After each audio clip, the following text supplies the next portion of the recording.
Hello साथियों, नमस्कार। Welcome my YouTube channel smart education right. तो प्यारे साथियों, आप सभी का बहुत बहुत स्वागत है हमारे यूट्यूब चैनल में। ठीक है साथियों, तो आज हम आपके लिए जो टॉपिक लेकर आए हैं, यानी कि जो हमने पिछला टॉपिक छोड़ा था साथियों, वो छोड़ा था यानी कि कीटभक्षी पौधों से। ठीक है, तो आज से सबसे पहली बात है तो आप सभी को नवरात्रि की हार्दिक शुभकामनाएं, क्योंकि आज से नवरात्र अपने स्टार्ट हो रहे हैं। ठीक है, चैत माह वाले।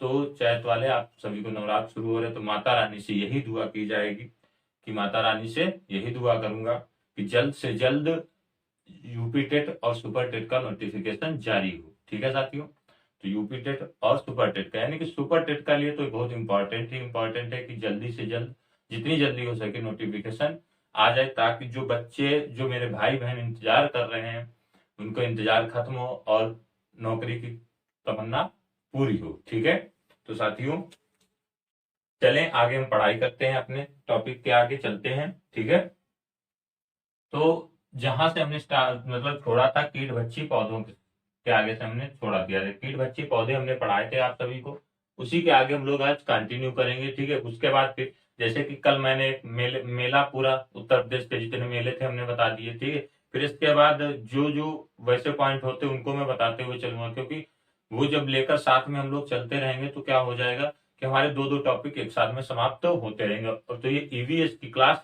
यानी कि कौन सी है, 9 नंबर की है। तो चलते हैं, स्टार्ट करते हैं, आगे देखते हैं भैया। देखो, जलोदभिद पौधे कैसे होते हैं, यानी कि जलोदभिद पौधे, ये पौधे जल में उगते हैं। ये पौधे कहाँ उगते हैं भैया? जल में उगते हैं। ठीक, इसीलिए इनको क्या बोला जाता है? जलोदभिद पौधे कहा जाता है। अब जैसे सिंघाड़ा हो गया, कमल हो गया, जलकुंभी हो गए, ये कहाँ उगते हैं? जल में उगते हैं। ठीक है, अब देखो जलकुंभी जो होती है भैया, ये क्वेश्चन आपके लिए इंपॉर्टेंट है। ठीक है, यानी कि जलकुंभी को बंगाल का आतंकवादी कहा जाता है। ये पिछले भी सुपर टेट मतलब यूपी टेट में आया हुआ था क्वेश्चन। ठीक है, जलकुंभी को बंगाल का क्या कहा जाता है? आतंकवाद कहा जाता है। ठीक है, आगे बढ़ते हैं। मरुद्भिद पौधे कौन से होते हैं? ये पौधे पानी की कमी वाले स्थानों पर उगते हैं, यानी कि मरुद्भिद पौधे वे पौधे होते हैं जहां पर किसकी कमी हो जाती है भैया? पानी की कमी, यानी कि वाटर की कमी वाले स्थानों पर उगते हैं। ठीक है, इन पौधों की जड़ें अधिक गहराई तक जाती हैं। इन पौधों की जड़ें जो होती हैं वो अधिक गहराई तक जाती हैं। ठीक है, मरुस्थली पौधे की पत्तियां सिकुड़कर कांटे में बदल जाती हैं। मरुस्थली, जितने भी मरुस्थल में उगने वाले पौधे होते हैं, उनकी पत्तियां किसमें सिकुड़कर? कांटे में बदल जाती हैं। इन पौधे के तने मोटे व गूदेदार होते हैं। आप सभी लोगों ने देखे होंगे, गूदेदार होते हैं, हरे रंग के होते हैं।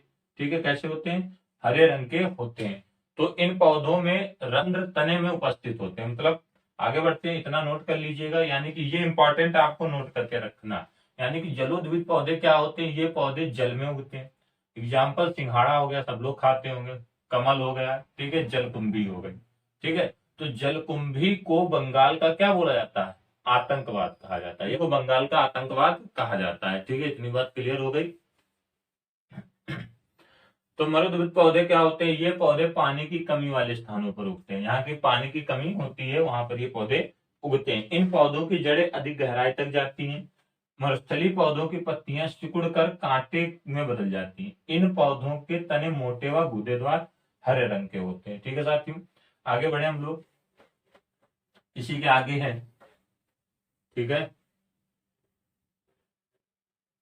तो देखो भाई, यानी कि इन पौधों में रंध्र तने में उपस्थित होते हैं। मतलब अगला पॉइंट जो है, इन पौधों में रंध्र जो होते हैं तने में उपस्थित होते हैं। ठीक है, अब नोट डाल के लिख लीजिए। देखो यहाँ पर टॉपिक वाइज चल रहा है। ठीक है, टॉपिक वाइज चलेगा तब तक मतलब सिलेबस कंप्लीट नहीं हो जाएगा, तब तक आपकी क्लास ईवीएस की चलती रहेगी। ठीक है, अब देखो नोट में जो हो जाता है मरुद्भिद, ठीक, मरुद्भिद पौधे, बुद्ध पौधों में रंध्र जो होते हैं वो कैसे होते हैं? धसे हुए पाए जाते हैं भैया, धसे हुए। ठीक है, धसे हुए पाए जाते हैं। ठीक है, मरुद्भिद पौधों में रंध्र कैसे हो, धसे हुए पाए जाते हैं, ये भी इंपॉर्टेंट है। अब जैसे एग्जाम्पल में हो जाएगा, एग्जाम्पल में क्या हो जाएगा, एग्जाम्पल में आपका हो जाएगा नागफनी। नागफनी सबने देखी है, ठीक। रेगिस्तान ओक, क्या हो जाएगा, रेगिस्तान ओक। तो ये जहां पर देखो नागफनी सबने जानते होंगे, रेगिस्तान ओक हो गया, ठीक है। कैकेट्स, कैकेट्स हो गया, ठीक है। ऑस्ट्रेलिया का मरुस्थलीय पौधा, ऑस्ट्रेलिया का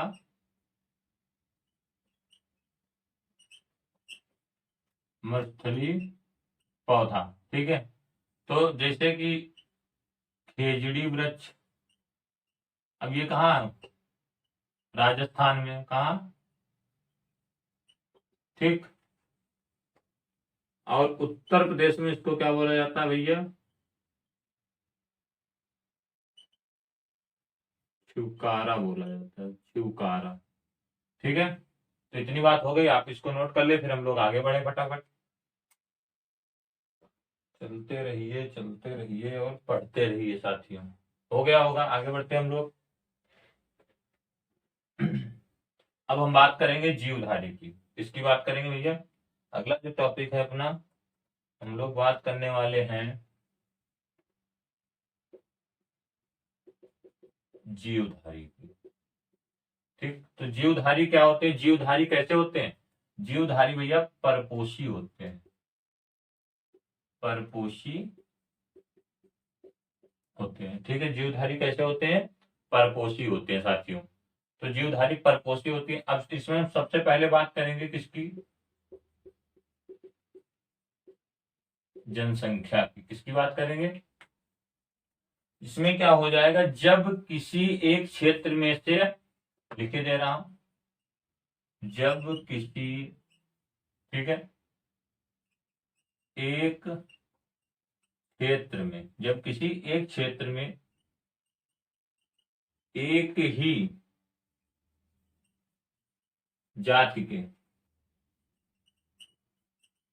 जीवधारी क्या करते हैं, निवास करते हैं, ठीक। तो उसे क्या बोला जाता है भैया, जनसंख्या कहते हैं। जनसंख्या क्या होती है, यानी कि जीवधारी में जब किसी एक क्षेत्र में एक ही जाति के जीवधारी निवास करते हैं, तो उन्हें, उसे हम क्या कहते हैं, जनसंख्या कहते हैं। ठीक है, अब अगला पॉइंट है जो हमारा, वो है समुदाय। वो क्या है, नंबर 2 है समुदाय। अब समुदाय किसे कहते हैं, ठीक। तो समुदाय भैया देख लीजिए, किसी किसी एक क्षेत्र में, किसी एक क्षेत्र में एक अधिक जाति के जीवधारी निवास करते हैं, तो उन्हें क्या बोला जाता है, तो उसे समुदाय कहते हैं। मतलब समुदाय क्या होता है, क्वेश्चन आता है, किसी एक क्षेत्र में एक से अधिक जाति के जीवधारी निवास करते हैं, तो उसे हम क्या बोलते हैं, समुदाय कहते हैं। यानी कि किसी एक क्षेत्र में एक अधिक जाति के जीवधारी निवास करते हैं, तो उसे हम क्या कहते हैं, समुदाय कहते हैं। ठीक है, समुदाय में रहने वाले अलग अलग जाति के जीवधारी, समुदाय में जो रहेंगे वो अलग अलग जाति के क्या रहेंगे, जीवधारी, भोजन, पानी, आवास, ऑक्सीजन के लिए आपस में अंतःक्रिया करते हैं। अब ये देखो, जो समुदाय में लोग रहते हैं भैया, देखो समूह में जो लोग रहते हैं, तो किसके लिए, भोजन हो गया, पानी हो गया, ठीक है, आवास हो गया, और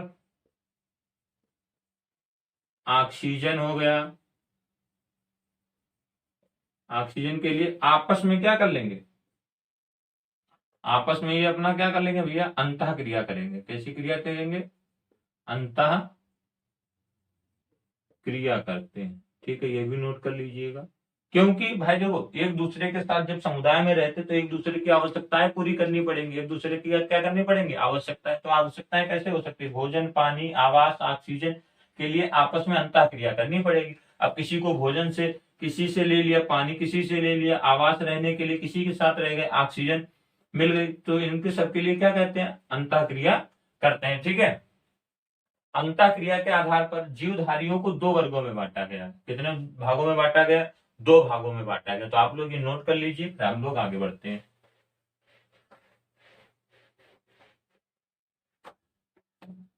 तो अंतः क्रिया के आधार पर जीवधारियों को कितने भागों में बांटा गया भैया, दो भागों में बांटा गया। एक है धनात्मक अंतः क्रिया, दूसरी है ऋणात्मक अंतः क्रिया। ठीक है, तो धनात्मक अंतः क्रिया सबसे पहले हम बात करेंगे।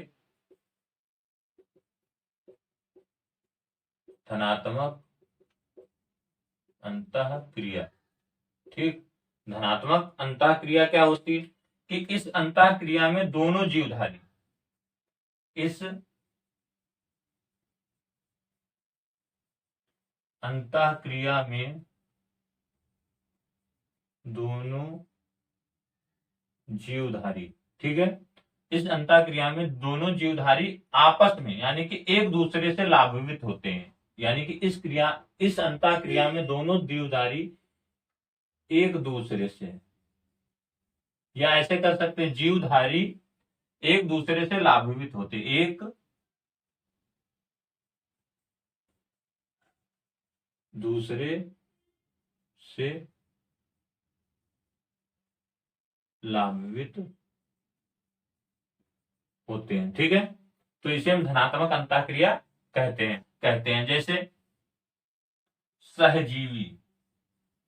ठीक है, सहजीवी, तो सहजीवी को तीन भागों में बांटा गया है। ठीक है, कौन कौन से सहजीवी को बांटा गया है, सहजीवी को तीन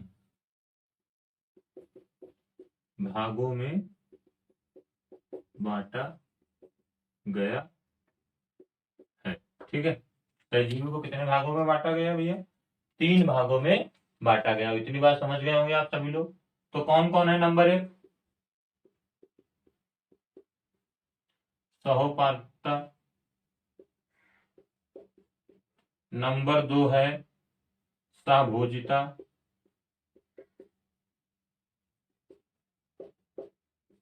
और नंबर तीन है आपका जिसको बोलते हैं आदि सहयोगी।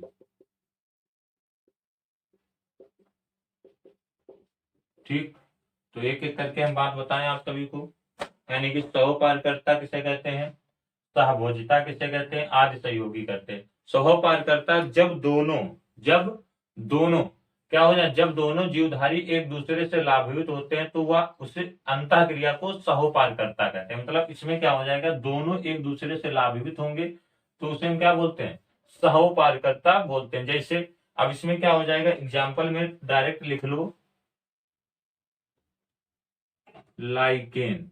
ठीक है, यानी कि इसको सेक लाइकेन हो जाएगा, सेक यानी कि इसमें क्या हो जाएगा, कवक प्लस शैवाल। ठीक है, ये भी क्वेश्चन आता है कि, ठीक है, तो कौन कौन से जीव जो होते हैं जो मतलब कि आपस में सौपारकर्ता कहते हैं, कवक और शैवाल करते हैं। तो इसमें कवक सहयोगी, इसमें क्या हो जाएगा, इसमें जो होता है भैया, ये कवक जो होता है वो कैसा होता है, सहयोगी। ठीक है, सहयोगी जल का अवशोषण करता है, सहयोगी किसका, जल का। ठीक, अवशोषण करता, और शैवाल सहयोगी मतलब जल का क्या कर लेता है, अवशोषण कर लेता है। और जो शैवाल होता है ये किससे, प्रकाश प्रकाश संश्लेषण अभिक्रिया के द्वारा, प्रकाश संश्लेषण अभिक्रिया द्वारा क्या कर लेता है, भोजन बनाता है। ठीक है, इसी को हम बोलते हैं सहोपारकर्ता कहते हैं। तो यानी कि इसमें कौन हो जाएगा, लाइकेन यानी कि कवक और शैवाल हो जाएंगे। कौन हो जाएगा, कवक और शैवाल हो जाएंगे। इतनी बात क्लियर हो गई। तो मतलब यानी कि सहयोगी प्रकाश संश्लेषण अभिक्रिया के द्वारा क्या कर लेते हैं, भोजन बनाकर कवक को देते हैं। तो यानी कि ये एक दूसरे से इनसो क्या कर लेते हैं, जल का अवशोषण कर लिया कवक ने, अब शैवाल ने प्रकाश संश्लेषण से अभिक्रिया के द्वारा भोजन बना लिया। तो ये एक दूसरे को लाभान्वित करते रहते हैं। ठीक है, आगे बढ़ते हैं हम लोग हैं, यहां तक हो गया होगा। अब हम बात कर लेते हैं राइजोबियम जीवाणु की। किसकी, राइजोबियम जीवाणु की। तो इसी के अंतर्गत आता है जिसका नाम है क्या, राइजोबियम।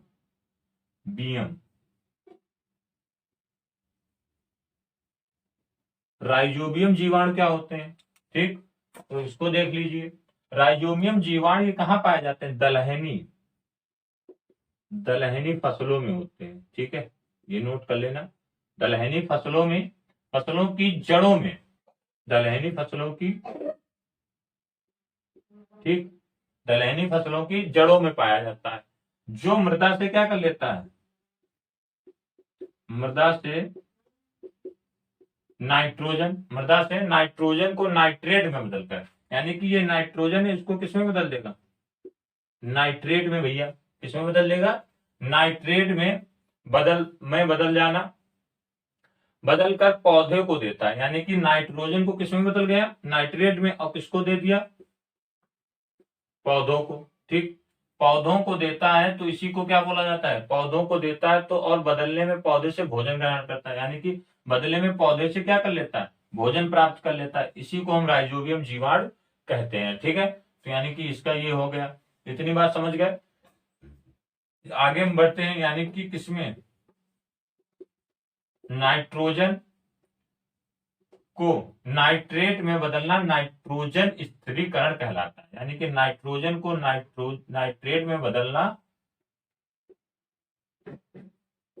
क्या कहलाता है, नाइट्रोजन स्थिरीकरण कहलाता है, नाइट्रोजन स्थिरीकरण कहलाता है। ठीक है साथियों, तो इतनी बात समझ गए होंगे, ये भी आपके लिए इंपॉर्टेंट हो गया, क्लियर हो गया। तो इतनी बात समझ गए होंगे, आगे बढ़ते हैं हम लोग हैं। आगे हम लोग किसकी बात करेंगे, रफ करता हूं।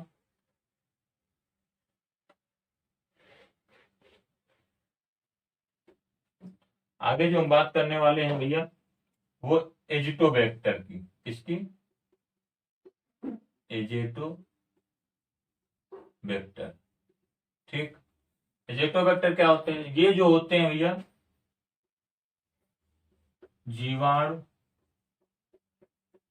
वायुमंडल, यानी जीवाणु और वायुमंडल में कैसे रहते हैं, स्वतंत्र अवस्था में। कैसे होते हैं, ये स्वतंत्र अवस्था में होते हैं। ठीक है, जीवाणु वायुमंडल स्वतंत्र अवस्था में पाया जाता है।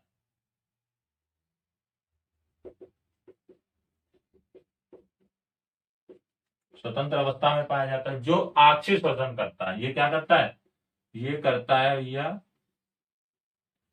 आक्षी श्वसन। ठीक है, आक्षी श्वसन करता है, वायुमंडलीय नाइट्रोजन को नाइट्रेट में बदलता है। मतलब कौन सी, वायुमंडलीय नाइट्रोजन को किसमें बदलता है, नाइट्रेट। ठीक है, नाइट्रेट में बदल देता है। समझ गए इतनी बात।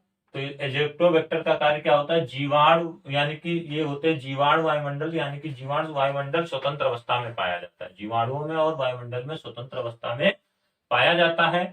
ठीक है, ये आक्षी श्वसन करता है, ये वायुमंडलीय नाइट्रोजन को किसमें बदल देता है, नाइट्रेट में बदल देता है। ठीक है, इतनी बात क्लियर हो गई होगी आपको। आगे बढ़ते हैं, हमें सहभोजिता की बात करेंगे। ठीक है, किसकी बात करेंगे साथियों, सहभोजिता की। देखिए जितनी जल्दी टॉपिक समाप्त हो जाएंगे उतनी जल्दी हम क्वेश्चन भी प्रैक्टिस सेट भी करवाते रहेंगे। इससे पहले हमने प्रैक्टिस सेट करवाया था, तो हमारी डिजिटल क्लास बनाई थी, कैसी लगी थी आप लोग कमेंट करके जरूर बताएं। ठीक है, तो आगे हमारे ये सहभोजिता। अब हम सहभोजिता की बात करें तो सहभोजिता क्या होते हैं, जब एक जीवधारी, जब एक जीवधारी लाभवित होता है। ठीक है, जब एक जीवधारी कैसा होता है, लाभवित होता है। ठीक है, दूसरा अप्रभावित रहता है, और दूसरा जो हो जाएगा अप्रभावित हो तो उसे हम क्या बोलते हैं, साभोजिता कहते हैं। ठीक है, इतनी बात समझ गए। यानी कि इसमें क्या, साभोजिता में क्या हो जाएगा, जब एक जीवधारी लाभान्वित होता है दूसरा अप्रभावित हो तो उसे हम साभोजिता कहते हैं साथियों। ठीक है, इतनी बात क्लियर हो गई। हम लोग आगे बढ़ते हैं, आगे कंटिन्यू करते हैं।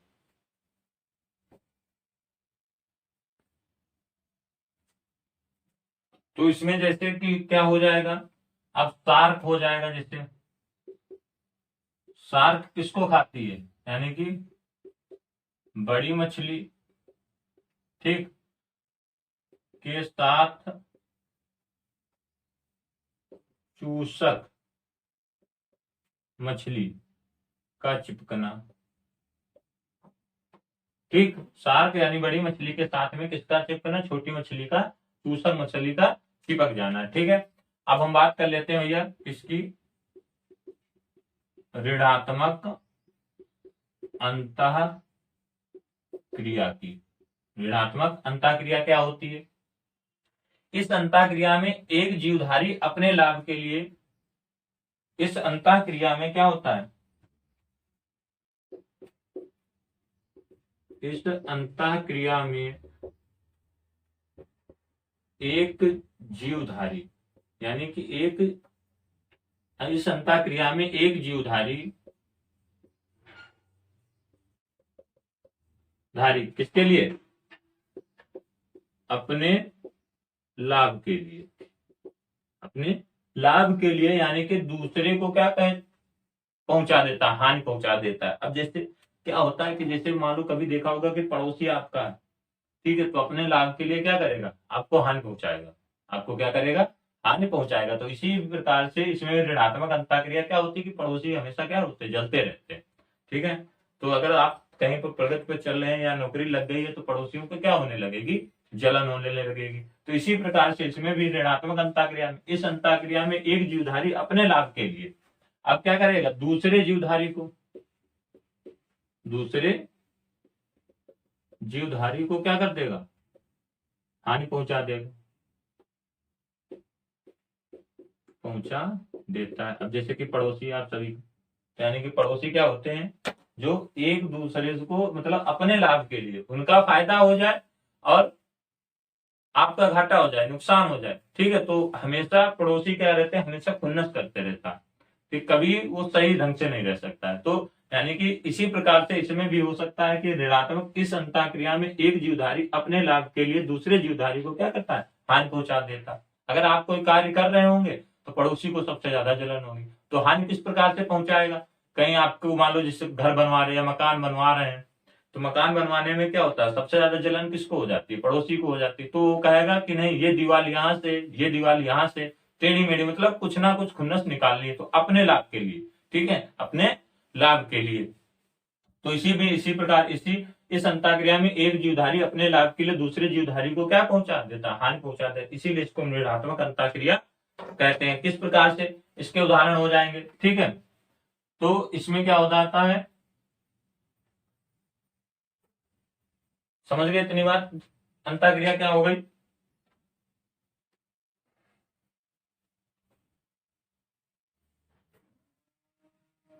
आगे हम बात कर लेते हैं भैया परजीवता की।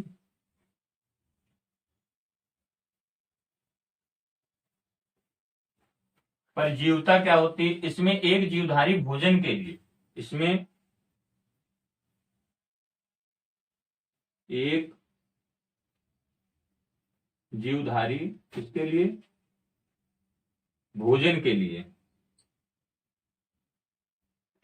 इसमें एक जीवधारी भोजन के लिए या भोजन के लिए दूसरे